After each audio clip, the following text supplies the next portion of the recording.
Hi, everyone. Hello, everyone. Thank you very much for coming. I'm Ella, the Community Engagement Manager in NIF.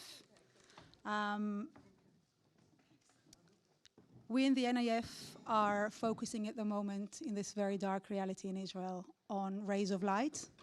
And one of these rays of light is ACRI, our most veteran grantee.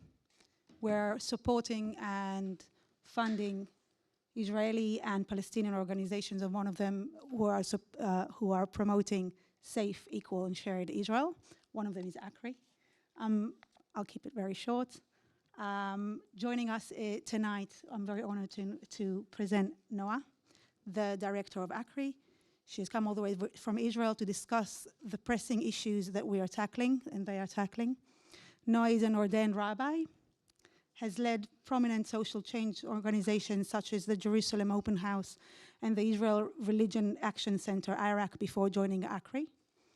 Joining Noa in conversation is Adam Wagner, a renowned barrister specializing in human rights, international law, public law, and public injuries. Among practicing from Doughty Street Chambers and teaching at Goldsmith University, Adam is currently acting for the families of British and British-linked hostages held by Hamas in Gaza.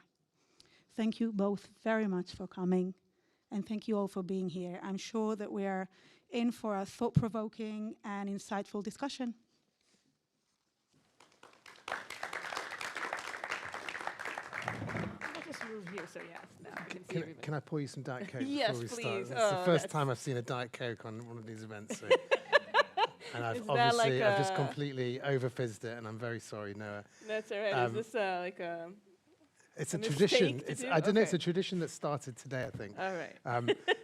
So thanks so much, everybody, for coming. It's a real honor to be here with Noa, who does such important work along with ACRI. So I was delighted to agree to do this. And my first question in this very difficult context that we all find ourselves in, but Noa especially, is how are you?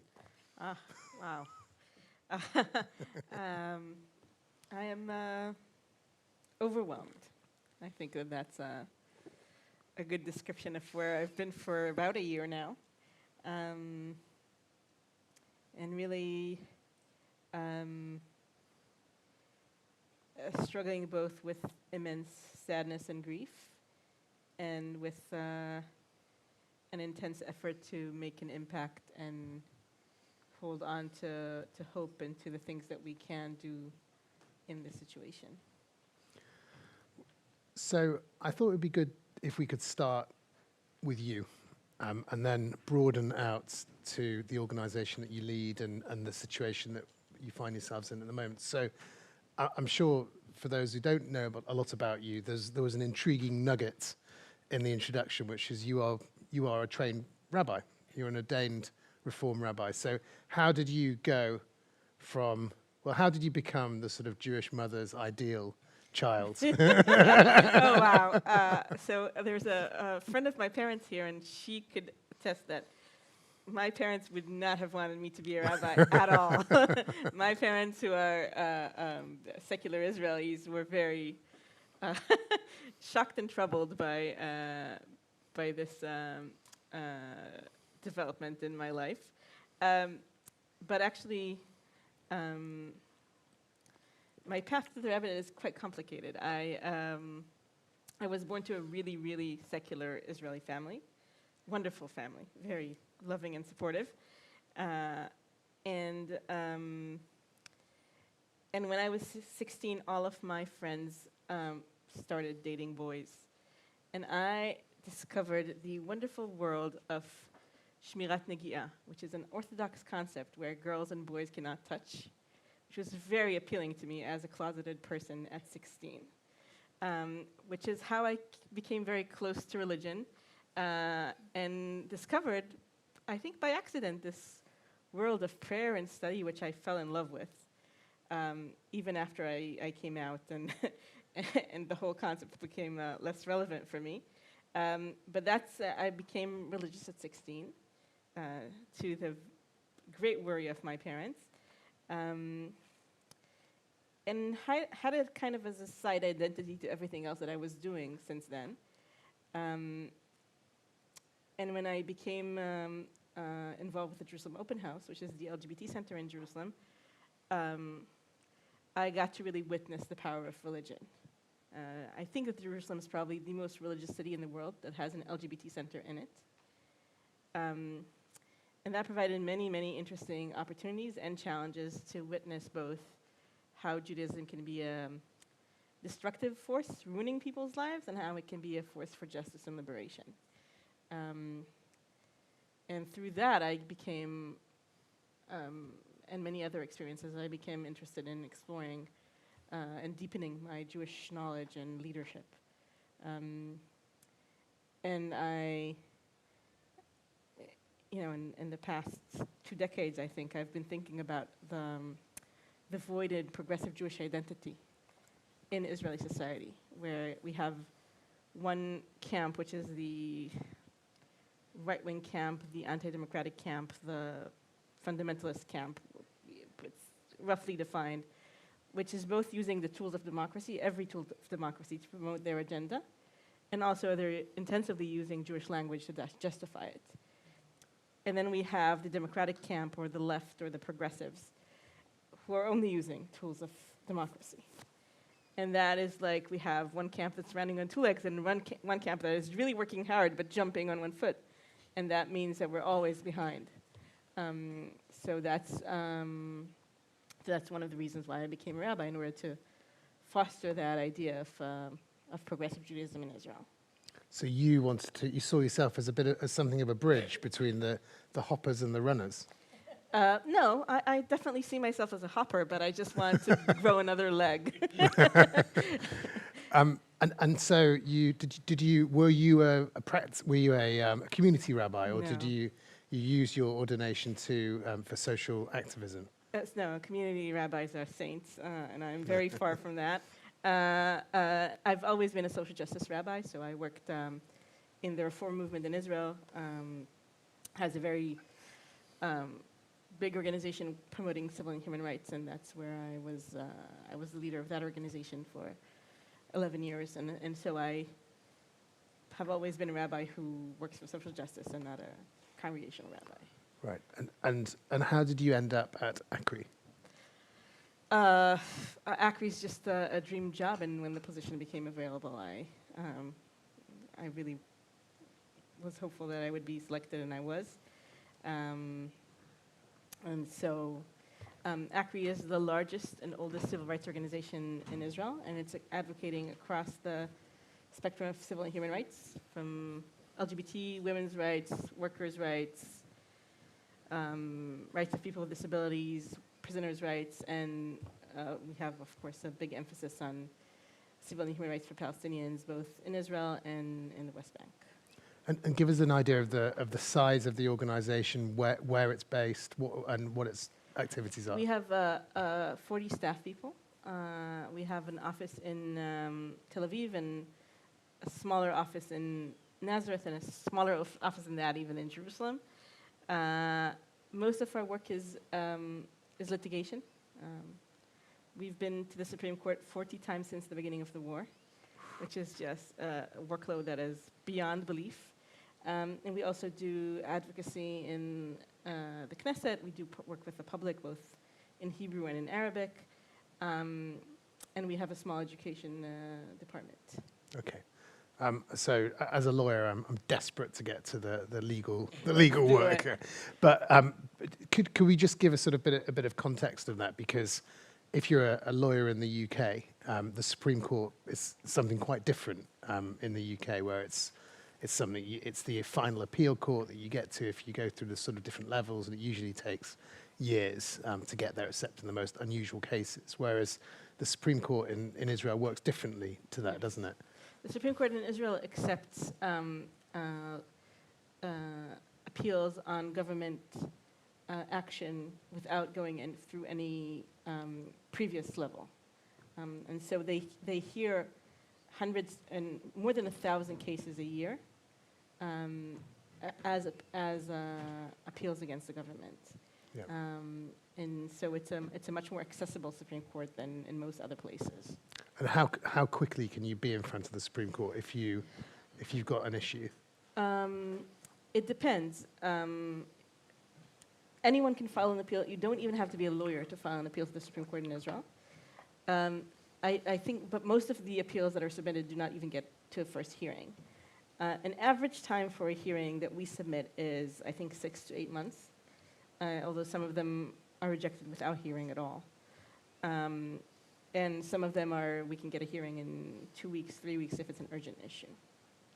Okay, so can you give us a bit of a sample of some of the cases that you've been bringing over the last year? So I think that, historically, ACRI's been around for over 50 years, and we've been in the Supreme Court many, many hundreds of times. And in that cases, we've brought the groundbreaking cases, both in terms of Palestinian citizens' rights, LGBT rights, rights of people with disabilities, asylum seekers, all of those cases. And since the beginning of the war, all of our work has changed. And what we've seen since the beginning of the war is, if we look at it, from a very macro level, a change in the use of force concepts on all levels. Use of force, again, in Gaza, of course, it's been excessive in comparison to everything that Israel's done before, but also use of force in the West Bank has increased. Use of blockades against around villages, around areas in East Jerusalem. Use of force against demonstrators inside Israel. The police brutality has increased dramatically. Use of force against prisoners.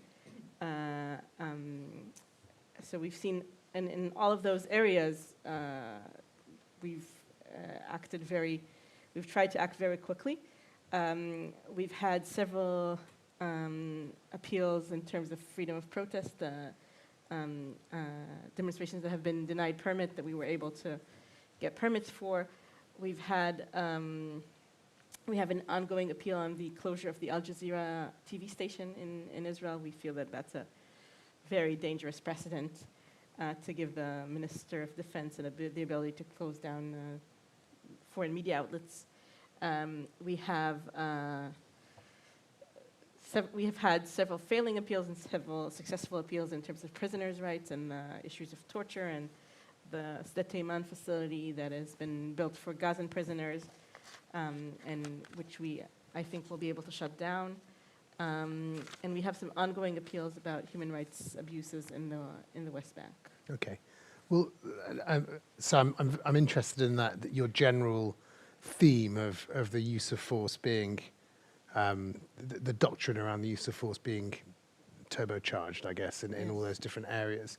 Can we just zoom in a bit on Sde Teiman, which is the detention facility in the south, I think, of Israel that was set up immediately after the war started. And there were initially hundreds of prisoners there. I think now down to just a few, or is that? Yeah. So first of all, there are many problems since the beginning of the war in the Israeli prison system. But Sde Teiman was founded outside of the system. It was founded by a separate law than the prison law. And that is always something that you worry about as a human rights defender if something is outside of the system. And indeed, we have had, we don't know how many prisoners were held there in total, because a lot of the prisoners were only held for a few days and then moved either back to Gaza or into the Israeli prison system, but we're estimating it in the thousands. We submitted an appeal against the prison in April, and we got a hearing in May, and in that hearing, there were on that day, there were 800 prisoners there. Now the state is saying that there are less than 20, mostly held there in the medical facility in Sde Teiman. But we are going to be very closely monitoring that issue, and the testimonies about Sde Teiman have been horrific in terms of prisoners that are held blindfolded all the time, chains in the cells. In our appeal, we had testimonies of doctors who have had to amputate limbs because people were chained for so long, and other evidence of torture. What prisoners are you talking about, Palestinians or Israelis? Gazan Palestinian prisoners. Yeah. But it's important to say that also the conditions of Israeli prisoners have also deteriorated during the war. And we're looking at all of those. But State Iman is probably a special category because it was set up outside of the system, presumably without the usual checks and balances that the prison system has. So first of all, even before the war, the minister who's in charge of the prison system is Itamar Ben-Gvir, who is a Jewish supremacist, Kahanist. And since his election into office in January 2023, way before the war, he has had it as a goal to reduce the conditions or deteriorate the conditions of Palestinian security prisoners. So that kind of his first act as minister was closing the pita bakery that the prisoners had in the prison, and then they had to get pita from outside rather than bake it themselves. And his nickname in Israel is the pita minister, Sar HaPitot. And that's way before the war.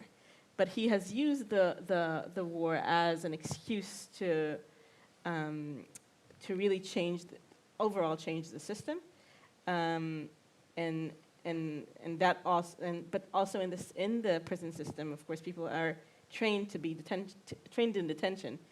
The guards in Sde Iman are reservist soldiers who have no training. They don't have any capacity to handle prisoners, and that's why we won.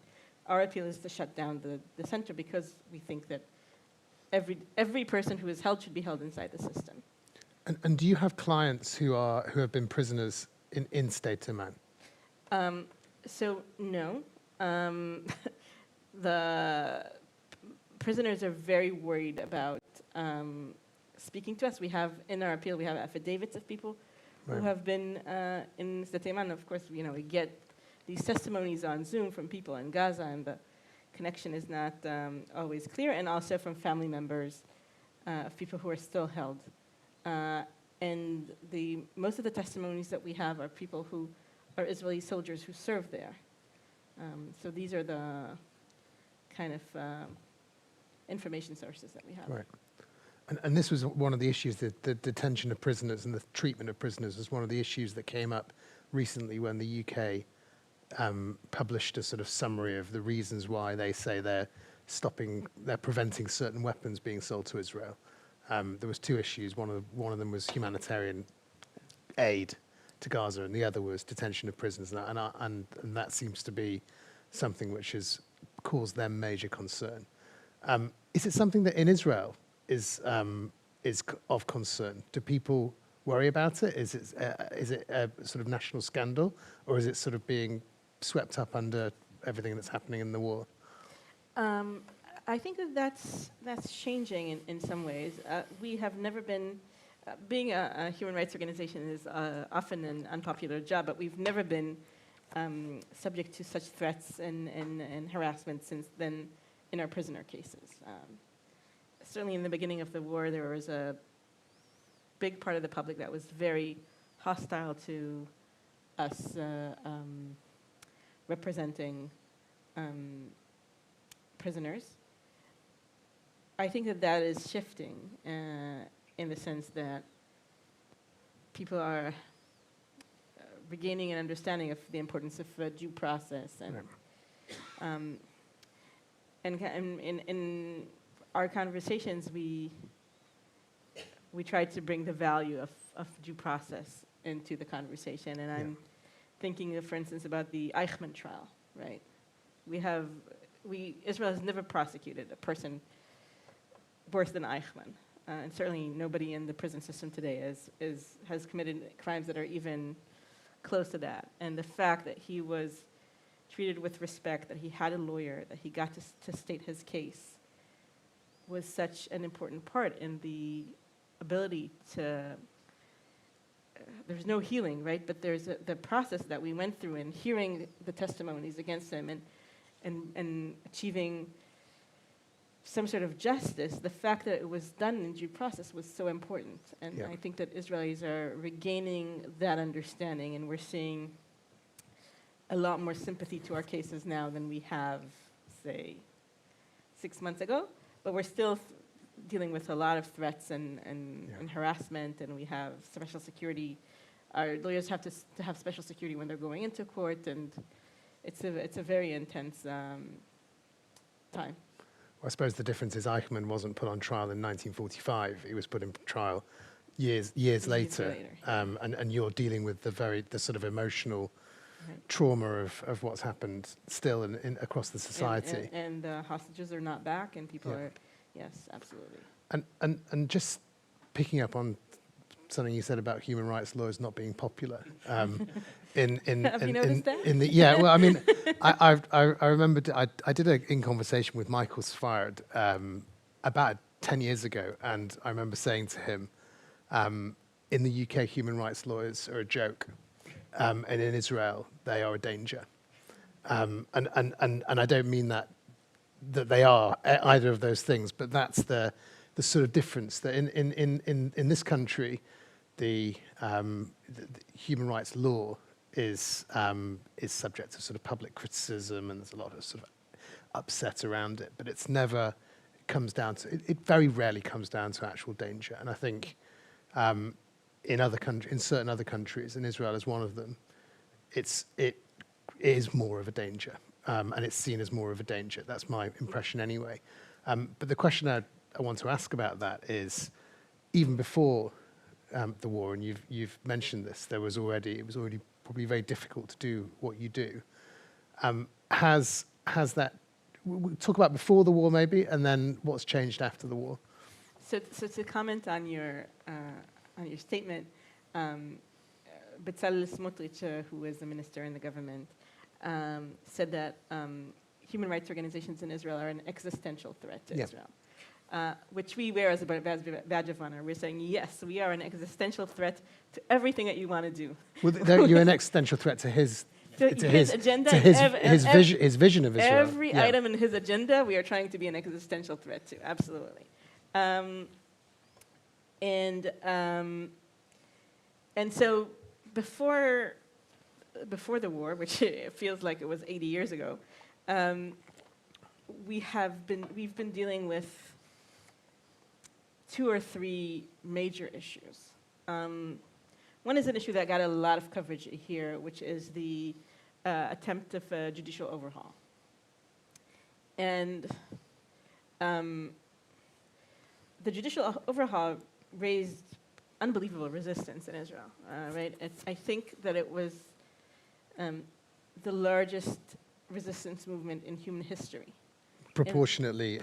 Yeah. And I mean, we had 2 to 8% of the population in the streets every week for 40 weeks. So that would be, in British numbers, 1.4 to 8 million people in the streets every week for 40 weeks. That's monumental. And that really was able to delay the judicial overhaul in many ways. So the advantage that we had, unlike, for instance, my colleagues in Poland and in Hungary and in Russia, I'm in many networks with civil rights organizations around the world, they had these regimes who did these slow and gradual changes to law until the system was completely changed. What we had was that the proponents of the judicial overhaul were very upfront about it. They said, we want to change the entire system. Here's how we're going to do it. And that created a huge wave of resistance. And those 6 laws that they tried to put us on the agenda ahead of time, only one passed, and we were able to overturn that in the Israeli Supreme Court. And I don't see these laws in the same way coming up again. I think the resistance movement is very strong in that way. And if those laws had passed before the 7th of October, what would have been, do you think, the implications for the 40 cases that you've brought since? It would have been dramatic. I mean, it depends. I mean, the laws that we would have appealed all of them if they had passed, and I'm guessing that they would have been in order nisi, so the changes would have been frozen by the time the war began. But to your theoretic questions, what the idea behind them is a takeover of the court. And so if they had passed 5 years ago, the court would have looked completely differently, and we would not have been able to argue effectively on, I think, any of those cases. Right. But that was the judicial revolution, which was very visible, was one of the revolutions. We have also seen since the beginning of the war, since the beginning of this government, the attempt to change the nature of the regime in the West Bank. And that was done in a much more Hungarian way, in the sense that the government said what they were going to do in the very beginning days of the government, but then took it back and said we're not doing any changes, and then gradually did bureaucratic changes to the way the regime in the West Bank is held to promote annexation. Basically, what we had in the West Bank, say 2 years ago, is a military regime, which is by nature temporary, and it creates an obligation under international law to preserve multiple rights of the protected population, which is the Palestinians. The Bezalel Smotrich is very, very gradually moving authorities from the military into government offices inside Israel. And that is solidifying the occupation as a permanent fact, and also it creates a different framework for the rights of Palestinians. So that is still going on and very, very disturbing and worrying. And we also are seeing the result of that, for instance, in settler violence in the West Bank. We're seeing that since the authorities have changed, it's not clear who's responsible, and then the response of the government is much slower. Right. And I think you mentioned a third thing. The third is a whole slew of anti-democratic legislation. There are probably 200 different laws that the government was proposing that were anti-democratic in nature. And again, one of the things that we see in Israel, in the populism in Israel, and I think that's also common around the world, is that populists are very good at getting elected, and then they're not so good at governing. Because they had an absolute majority. They could have passed so many laws, but they didn't. Before the war, they passed very few laws of those 200. But since the war, for instance, the ability to shut down media outlets, which is extremely worrying, has passed. Currently, it's a temporary law. It's an emergency regulation. But there are different elements like that we are worried about. We're worried about the political takeover of the police, which is something that we will have to work very hard to reverse in the next government. So all these other anti-democratic trends are developing in different ways. For example, at the beginning of the war, there were 130,000 private weapons held by Israeli citizens. Right now, we're at 260, and we think that we'll be at 300 before the war is over.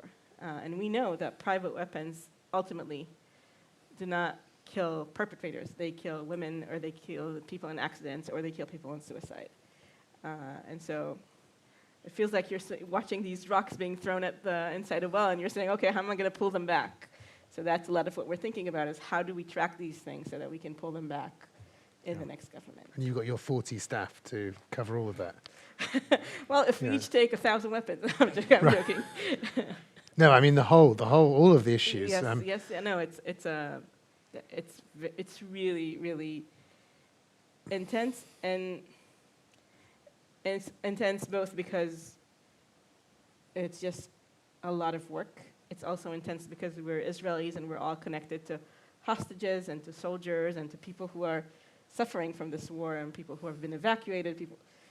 It's part of our reality, and because we are a mixed Jewish and Arab staff, and that's also holding that together at this time has been a challenge.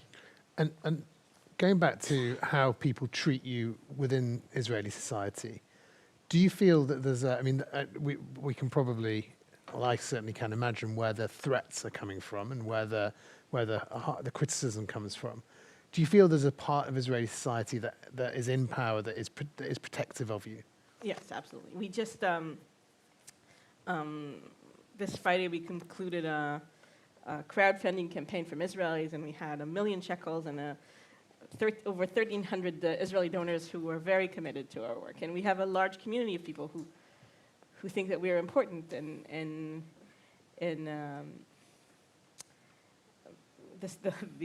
I'm thinking about the notes that we got during this campaign about how our work is a source of hope and connection to the future. And I think that that's how we see ourselves, in the sense that this time feels, certainly, there are many days that feel like complete darkness, right? We don't know, there are so many fears, we don't know where we're going, we don't know how it gets better from here.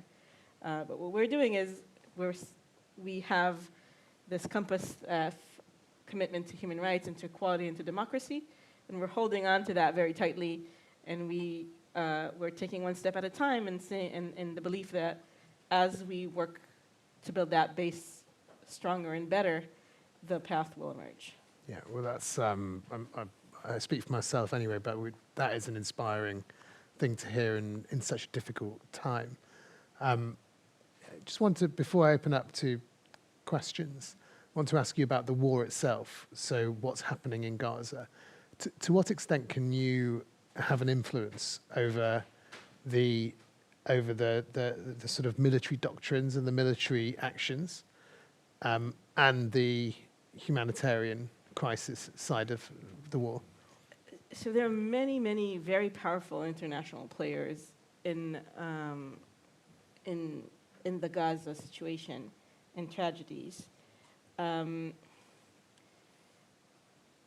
think that our advantage as ACRI is our ability to work within the Israeli system and work with the army, work with the Israeli court system. So that's what we have to add to these multitude of players. How do the army see you, and what is your interactions with the army like? We work with the army on a regular basis.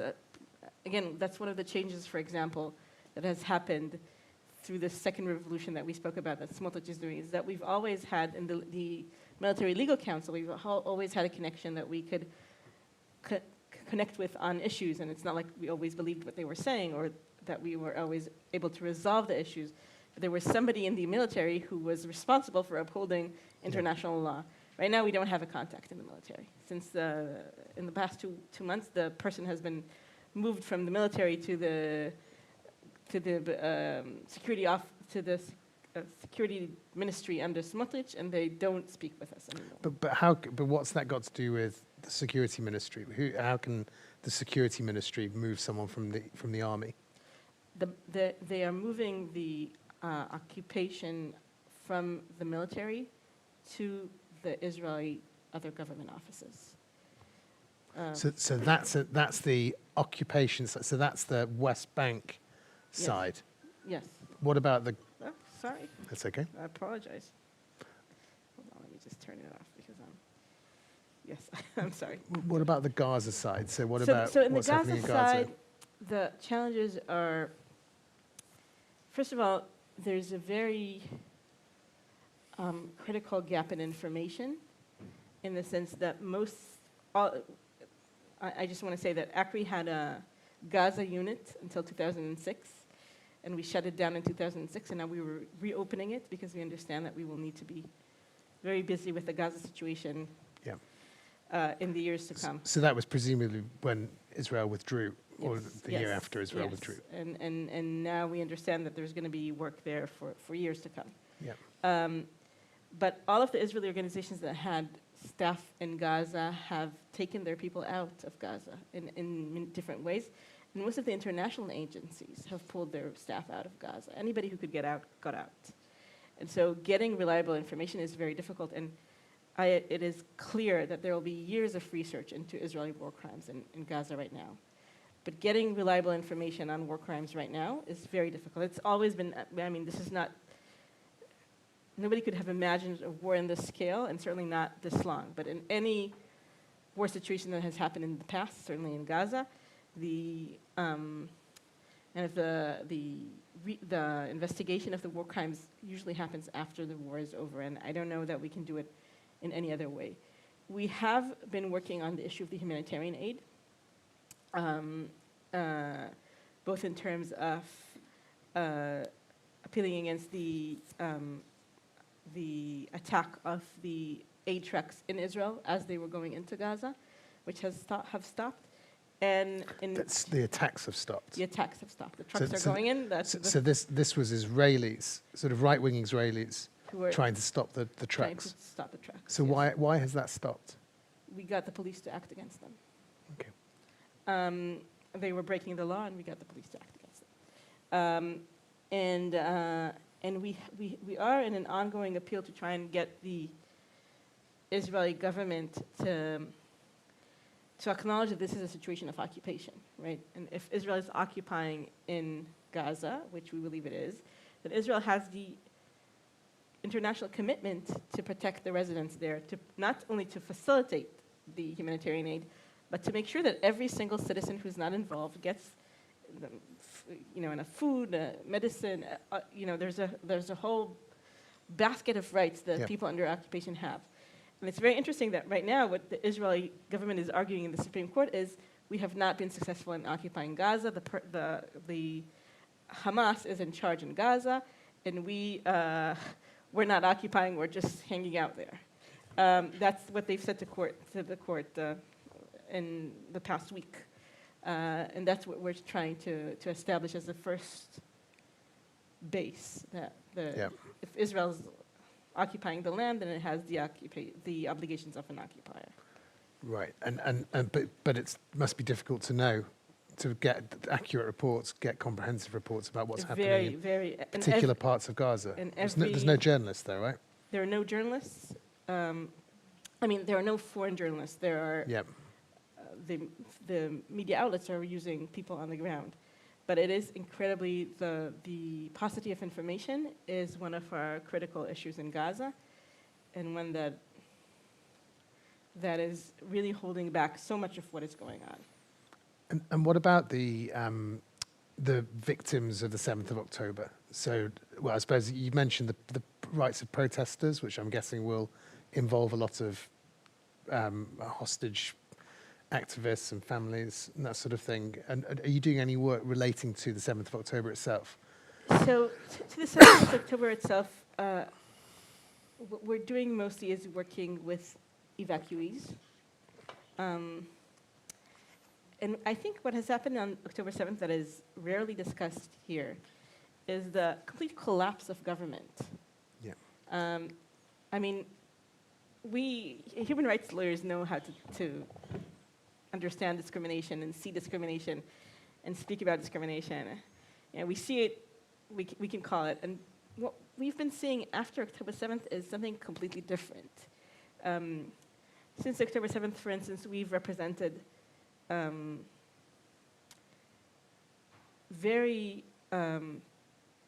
people who are very connected to government. So for example, about 10 days after the war began, we got a call from the city of Ashkelon. So the city of Ashkelon is the biggest city close to Gaza, and it was not evacuated. But the city there was trying to evacuate about 400 people, has evacuated about 400 people who were both disabled, physically disabled, and had no shelters in their homes. So the city was constantly bombarded. People who have no shelters in their home are usually people less wealthy. And they had evacuated these 400 people, but they couldn't pay the hotels anymore. So they called us and they said, we're trying to call the Israeli Emergency Authority, and they're not picking up the phone. Would you threaten them with a court appeal so that they get back to us? Which we did, and they did. But Ashkelon is the most Likud city in Israel. They're connected to the government. They never come to us. Yeah. So it's a bad sign for them if they're coming to you. Yeah, the government is just completely dysfunctional. We are now, just last month we had an appeal with the parents and teachers of Kiryat Shmona, which is a city in the north of Israel. Also, the mayor of that city is a Likud mayor, very close to government. he's not able to get, we did something about the matriculation exams there, but the government is just not functioning for these evacuees, and that creates a slew of social rights issues that we've been trying to help with. And here the legal tool is very effective. And what do you think do you think the cause of that is that this huge crisis exposed a government that wasn't really functioning, or sort of a social structure that was quite broken, or do you think that the 7th of October just broke? Let me give you another example, just so people understand what we're talking about. So my wife has a friend who went with his partner to babysit their nephew, their 2-year-old nephew, whose parents went to a party. And then in that party, which was the Nova, the mother was murdered and the father was kidnapped. And so this baby stayed with his uncle and his grandparents, and they were taking care of him. And about 6 weeks into the war, we went to visit them. And then the uncle was very confused about what they should tell the child about the father, if they should say that he's coming back, or who would have thought that it would take a year? But what should they communicate? And I asked the father, what did the people from welfare tell you to do? And he said, nobody from welfare came to see us. And we followed up with that. And indeed, nobody in welfare has protocols. A child loses both parents usually when there's a car accident or when there's domestic violence. And the police has a protocol of how they inform welfare. But these were not people who were in either of those categories, and there was nobody in the welfare ministry. And it's not discrimination. It's just, I don't know, people who are incapable. Nobody came in and said, we have an emergency situation, we did not prepare for it. We need 3 staff people to do this, this, and this. And I think that that's one element of the anti-democratic revolution that we've seen, because nominations in civil service are now not so much about, are very, very focused on loyalty. Right. And so people who are capable and who are leaders and who can make decisions, and they're people who are ejected from the system. And so we're left with these people who are completely incapable of dealing with the magnitude of the crisis that we're facing. And we see that across the board, and it is devastating. And the spotlight that I want to also put on that is that there is a lot of civil society that is taking the place of the government. The people who were evacuated from the south were not evacuated by security forces. They were evacuated by the protest movement. The person from Ashkelon who called me with the 400 people was not the mayor. He was related to the mayor, but he was from the protest movement. It's related to the mayor. So it's very Israeli. No, he wasn't a family member. He wasn't a family member. He was connected to the mayor, but he was taking over for the mayor from the protest movement. He was one of the people who were organizing the protests in Kaplan, and he just came in and took over. He sort of stepped up. People are stepping up in really incredible gaps. and moving ways. Yeah, but not sustainable, really. So, I spoke to Kim Shipley. Do you know her? She's an amazing professor from Princeton who spoke about hollow democracy. She kind of researched the processes in Hungary and Poland, and coined the term of hollow democracy, where you have an opposition and you have media, but they have no power. And I spoke to her because I wanted to talk to her about this idea of a hollow civil service, that we have the people in place, but they're incapable of functioning. And she gave me really interesting examples of historic cases, mostly from the former Soviet Union, where when civil society steps up when the government's not functioning, they often afterwards take over for the government. Right. And I think that, for instance, we are seeing that now, that the government is preparing a ceremony commemorating October 7th, and then civil society is preparing a ceremony. And I think Yeah. more people will be in that ceremony. And those kinds of ways in which civil society is taking over for the government, I think will be very meaningful.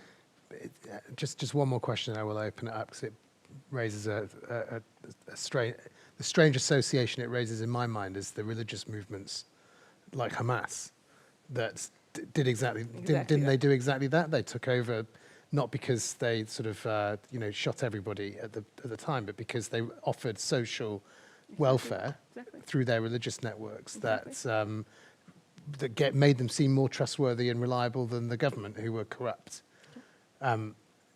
Is there a religious element to what's happening, or is it purely a kind of secular? It's very, very secular. It's very secular.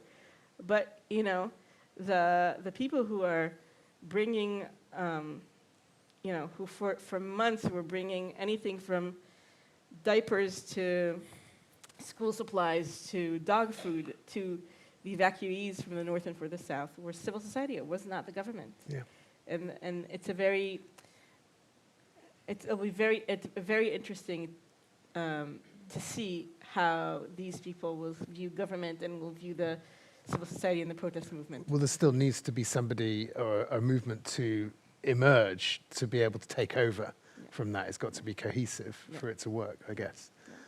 Yeah. I'm going to open it up now. If we could try and avoid comments, I know that's a sort of probably plea on deaf ears in a Jewish environment, but if we could try and avoid long comments and try and ask questions, that's great. So anybody wants to kick off? I'm sorry, yeah, go on. It started when you started talking about the Supreme Court in Israel. Oh, I don't know anybody. Can you, is that better? Yeah. Okay. I found it very interesting to hear what you were saying about the Supreme Court and that it's not specifically for politicians and that everybody from the public can make a complaint. That actually fascinated me. How many people, and have anybody, complained about Bibi or not? Because everything you've been saying has just not mentioned his name. Well, nobody's going to harm me, and I'm going to be one of the first to complain, but seriously, has nobody complained about him? Well, first of all, people complain about him all the time. And No, there have been I know, but why hasn't it gone to the Supreme Court? There have been multiple appeals trying to remove him in many different ways. But the Supreme Court works according to the laws, and removing a prime minister through legal means is very difficult. And I don't see. I mean, the reason we have a Supreme Court is that it be an objective force, and I think that sometimes people hope that the Supreme Court would do things that it's unable to do legally. And we're going to have to change this government through our work in the streets and through political means. There's no way of removing him currently. How can anybody keep a prime minister that turned around and ignored the fact that the IDF didn't go in to help anybody else in Gaza? And however much anybody said anything, okay, there is strategy, there is politics, there is everything. But he's committed crimes, for God's sake, apart from the crimes that he's already up against. Additional crimes because of what's been happening in the last year. Populist leaders are often also criminals. Yes, but again, populist leaders, and we're seeing that, for example, right now in the US, right? That employing legal means against populist leaders often strengthens them rather than that weakens them. Yeah. The response to populist leaders needs to be political, I think, more than legal. Of course, legal operations need to work, and people should be prosecuted for equally in whatever position that they are. But from the political perspective, the most effective way to remove a populist leader is in creating resistance. Yeah. Well, Israel also is one of the only democracies to have ever sent one of its former prime ministers to prison. And president.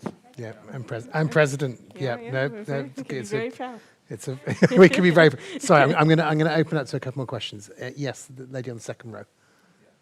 Yeah. If we could pass the microphone on, is there somebody to do that? Yeah, there we go. You've got one coming from both sides. Thank you.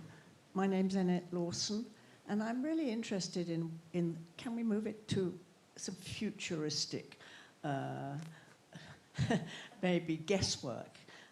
You've described a society falling apart, really, and having some amazing people picking up some of the pieces, but there's no coherence, no strategy, presumably, that actually would bring all of that together. And so, do you imagine that when the time comes for the next election, there will be enough of despair and of hope also, and of the structures that are necessary for change to occur? Or are we going to be on this track because that's what actually Israelis may want? Well, I think that that's the million-dollar question. I don't think that that's what Israelis want. I think that the current situation is one to... Israelis are a very diverse group, right?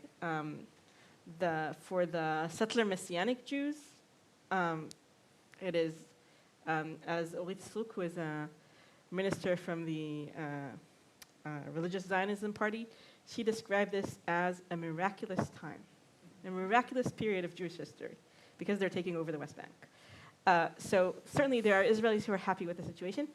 They are, I think, a small minority. And the question is how we organize and how we get to the next election is a very intense question. And I also think that it may be difficult to perceive kind of the mood in Israel right now. And the mood in Israel has been in the past year. And in the first weeks of the war, what I said to myself is that people are in deep, deep mourning. And when people are in mourning, they lose their ability for empathy. Like in the first weeks after a death, people have a very hard time being empathetic towards each other. It's just you're so busy with the mourning. And lately I've been reading about this concept called obscure mourning, which is where I think Israelis are with the hostages. Because the hostage question is unresolved, Israelis are unable to move in the process of mourning. And again, that's a very minor reason to resolve this crisis, but I think it has a very deep impact on the Israeli psyche. Yeah. And in the past weeks after the murder of the 6 hostages, I think it's the first time since the beginning of the war where I saw Israelis full of rage.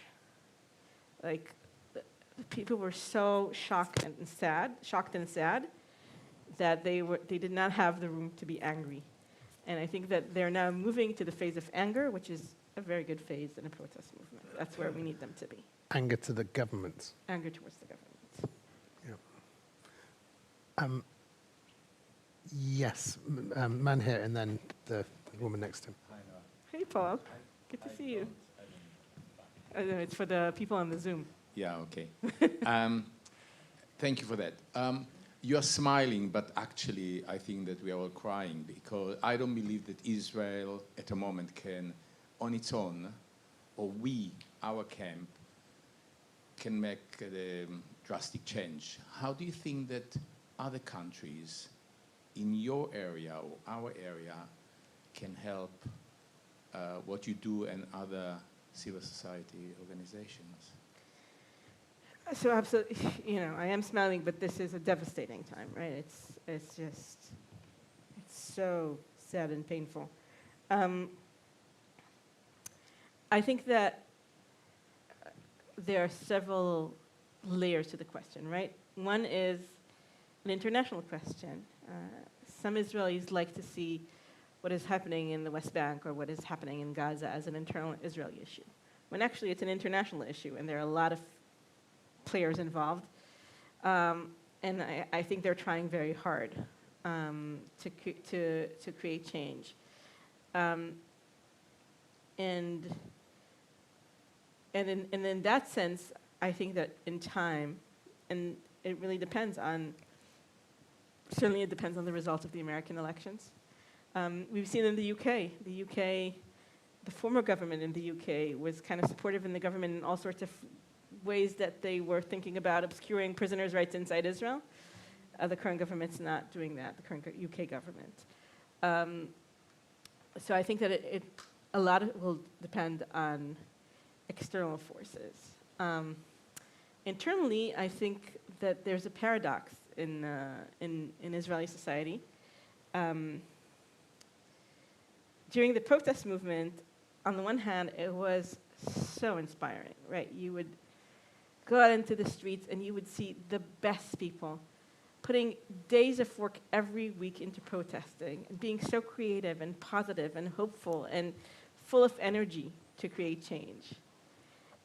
And on the other hand, they only spoke about kind of internal Israeli questions. They never spoke about the occupation.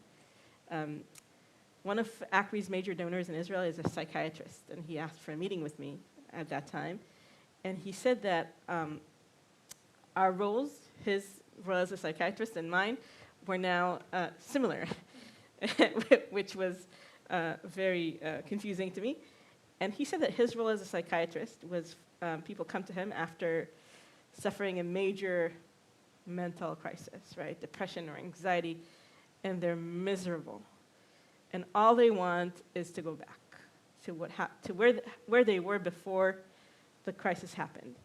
And his role is to walk them through the process of realizing that there's no going back, that they have to look at the issues that they've been avoiding and denying and not paying attention to in their psyches.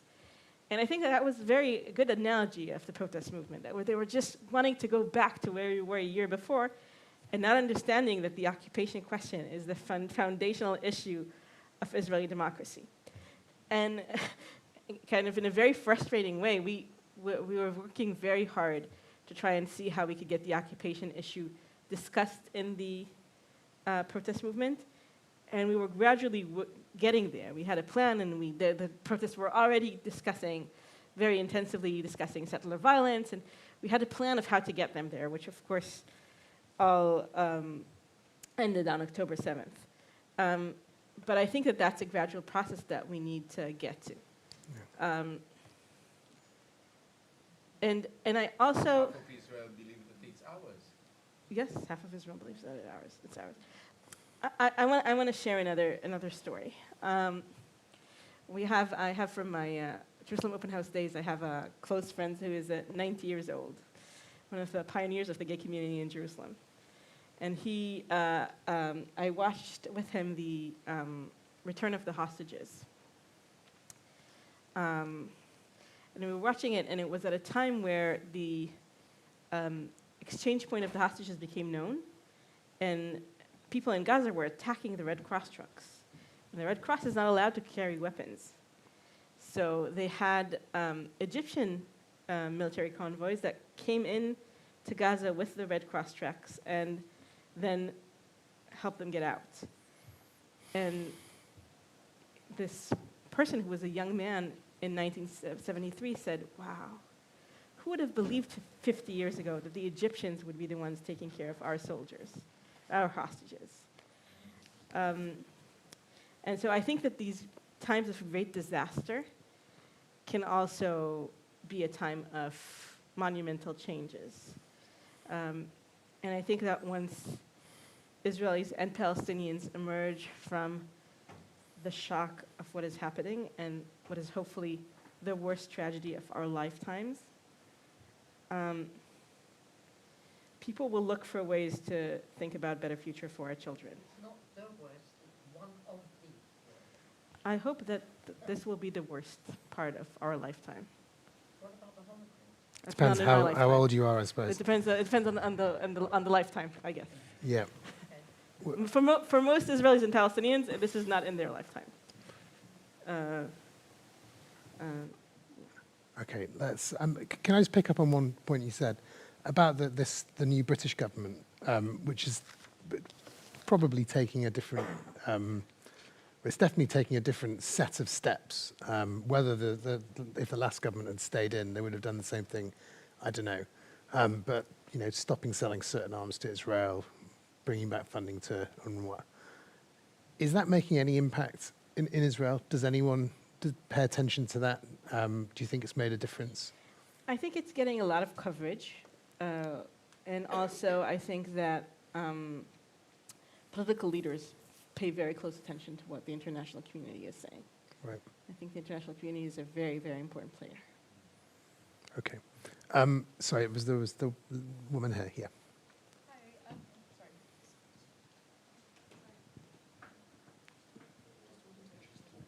Hi, thank you so much for such an interesting conversation, first of all. My curious question is related to, I guess, civil society sort of falling apart, as you mentioned, and people having to step in support, in place for the government. And I'm curious to know if the international community, I think we're more aware of how October 7th has affected Israeli society. And for example, the issue with the welfare offices. Do you think that international support would look different, or do you think it would remain, I guess, in the shadow of the perception that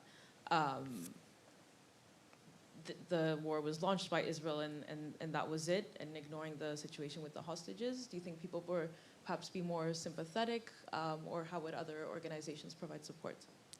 Wow, that's a great question. I don't know. I mean, I think that these welfare issues are usually internal questions. And with the huge losses of the war, the international community is more focused on international layers of the crisis. But I think that the actions of the Israeli government have been so drastic, so overextended, and so lacking strategy in a way that there could have been so much international goodwill, and all of it was spent. Sorry, the lights are a bit bright for me to see the people. I think There's someone. a person there. And There's someone at the back in the corner there, and Yeah. then someone, the man in the white jacket. Yeah, that's great. Thanks. and then Forgive my naivety, but forgive my naivety. I read a story today that a number of women were arrested for handing out flyers at a synagogue where Yuli Edelstein was, and by the police, and then released. Under what sanction? In a democratic society, the police can't act in opposition to the law. These women did not commit any offence, and yet they were arrested and detained. And we've also seen the behaviour of the police, who actually have been the instigators of violence in Tel Aviv and elsewhere in demonstrations. What is the sanction or the limitations upon the police's behaviour, who are clearly under the auspices of Ben Gvir? So I'm just curious about how that can happen, and how to stop it. So just kind of for maybe people who haven't heard it, the police is acting. I'll zoom out and say that the protest movement has strategy against, or not against, targeting the more democratic ministers and Knesset members of Likud. So they have identified, I think, 10 people that they think could flip against the government. And they've built a psychological profile of each one of them and what would impact them. And they're trying to do different methods in order to pressure each and every one of them in different ways so that they would work against the government, which basically would mean that they would need to vote the government out. And part of that is that Yudi Edelstein is specifically targeted on Shabbat mornings, which I guess are an important time for him, on his way to shul and back. And the police has been brutal against people who have been doing picnics outside of ministers' houses in ways that are completely legal, and specifically around the those women, what's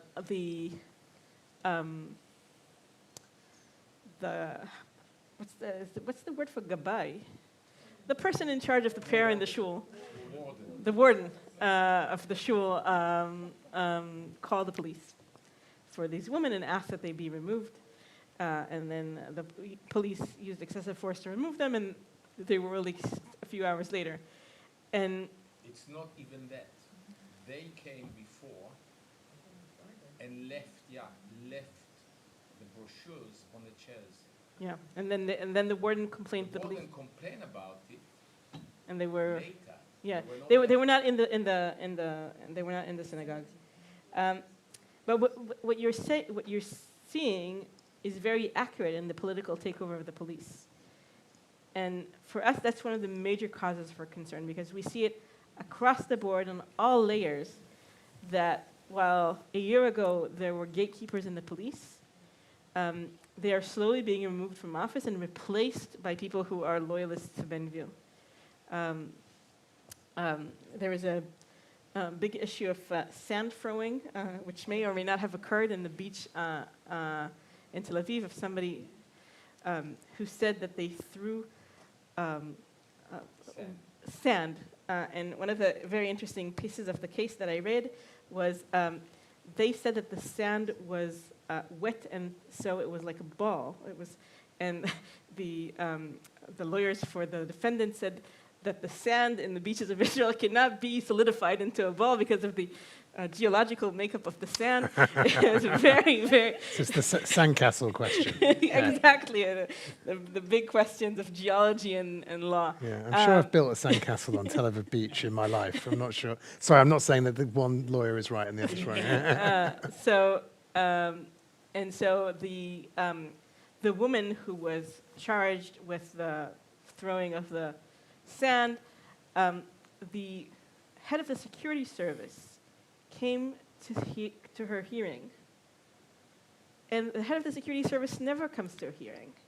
He came to show his support to the minister for being so dramatically attacked by a woman who weighed 50 kilos.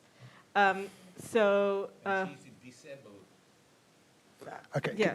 can I just ask? Yeah, I'm just a bit conscious there are people I'm on this sorry, side of the room I'm who may have been neglecting. You're seeing it correctly. Yeah. It's a very worrying trend. I'll just say that I'm trying very hard to think about it. I went to Poland to do a conference on redemocratization, how you take over after a non-democratic regime has happened, and it's going to be a very big question of how we can replenish the police after the next government is elected. Yeah. Yes. Thank you. I didn't. Oh, thank you. Hi. Is it turned on? Yeah, you have to speak. You have to speak. Okay. Yeah. Right, thank you. Sorry, question simply. You have stated that human rights activities are an existential threat, and so are you. And so my question is, what do you think are the chances, given that the government has the power, that you are going in the near future to be put in the same position as Al Jazeera? That's a good question. So first of all, I want to just make sure that everybody's feeling okay about the threat. Nobody's worried. Okay. There have been attempts to curtail the work of human rights organizations in Israel through law, even under this government before the war. They've been delayed, but is the risk there? It's absolutely there. Prevention of some human rights organizations, not ACRI, have been labeled as foreign agents, which is what different governments around the world are doing to try and limit civil society. Right now, the focus of the government is not the civil society organizations, but it rotates, so it could come back to us in the future, and we are trying to be very prepared for that kind of attack. The judicial overhaul itself was an indirect attack on your organisation and other organisations. Yeah. Like that's your big tool is the judicial process, and if you can't use it, and one of the laws that were of the sixth law was trying to take away our right of standing. yeah. So yeah, absolutely. Yeah. Was there any? So we've got. There- I mean, we're basically at the end. So I'm going to ask for There's the one person. last question at the very back. Thanks you. very much. Just picking up on what you said about the West Bank moving from military control to civilian ministerial control, that process. It feels like with that, there will come an additional set of obligations to people under control of civilian ministries with respect to domestic human rights, and you lose the chance to use those military measures like administrative detention every 6 months and so on and so forth. So what's the government's sort of justification, if you like, for making this move, and what do they say about the sort of human rights obligations they're going to have towards people under their control going forward? So it is unclear. First of all, this is a great plug, that tomorrow night there's an NIF webinar on this issue. So I think it's 5 p.m. UK time, so if you're interested, it's a good time to watch. It's on the NIF website. NIF USA website, but it's open to everybody. It's unclear, right? It's one of the questions that is unclear is whether after the annexation happens fully, would the Palestinians in that territory, which is only territory C, not territory A and B, would they be given residency or citizenship like people in East Jerusalem or like people in the Golan Heights? This is not a large number of people, so, and certainly right now that they're fleeing their homes and communities, it's an even smaller number of people. So there could be that effort, but for example, for an occupied territory, the occupying force cannot build in that territory something that is not serving the protected residents. If the area is annexed, Israel can build whatever it wants, right? It's part of Israel. So these are the rights that will no longer be protected, and that's why they're doing it. And I think they may be even willing to pay the price of several dozen thousand new residents to Israel for getting that kind of control. But it's unclear. It's not like it's the Hungarian model. We don't know where they're going. I think we'll wrap it up there on that very difficult note. Debbie, do you want to finish up? I just want to thank you for this Oh, conversation. thank you. No, thank you very much. Thank everybody who's here. Thank you. So you stole my opening, which is to first of all thank both Adam and Noah for, I can't say it's necessarily an uplifting conversation, but it's certainly a very insightful and thought-provoking conversation. And the bit that I think is uplifting, and I just want to say a few words of closing, because I think it's important for people to know that ACRI is the largest and oldest NIF grantee. But that, and they have 40 staff, but they don't have to do. It's not all on Noah's shoulders. There are a number of NGOs that NIF supports, and actually even those outside the NIF family who are working every single day to change the reality. I have to say, first and foremost, for Israelis, right? I mean, I think lots of people in this room are also concerned about the plight of Palestinians in Gaza and the West Bank, but they are trying to literally save the country from people who are clearly trying to turn it into a country that serves only the messianic fascists. And one of the things I hope, if people came here... Sorry? I think if we look at some of their behaviour over the last year, I think we can call them fascists. When you have ministers of the Israeli government joining protests to stop people being arrested by their own military police because they're accused of using rape as torture, we have reached a point where we have to be clear about what the stakes are. And I think that's something that we are trying to get as NIF, there's a smallish number of people in the room. We really need your help, actually, because I think one of the things that isn't being understood in the UK Jewish community enough is that this is the fight. The existential threat is the existential threat to the idea of there being a Jewish homeland that is also a democratic state.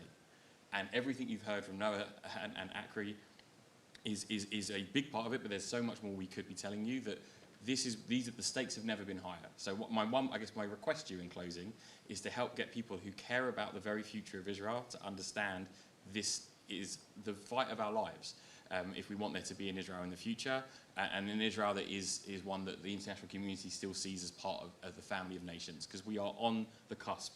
And one of the things that I think actually does protect organisations like ACRI and the Supreme Court is that without the ability to say we have a functioning civil society and an independent judiciary, Israel's leaders would find themselves definitely, at the moment it's a question as to whether they're going to be prosecuted. I think they would definitely be finding themselves under greater scrutiny from the international legal framework.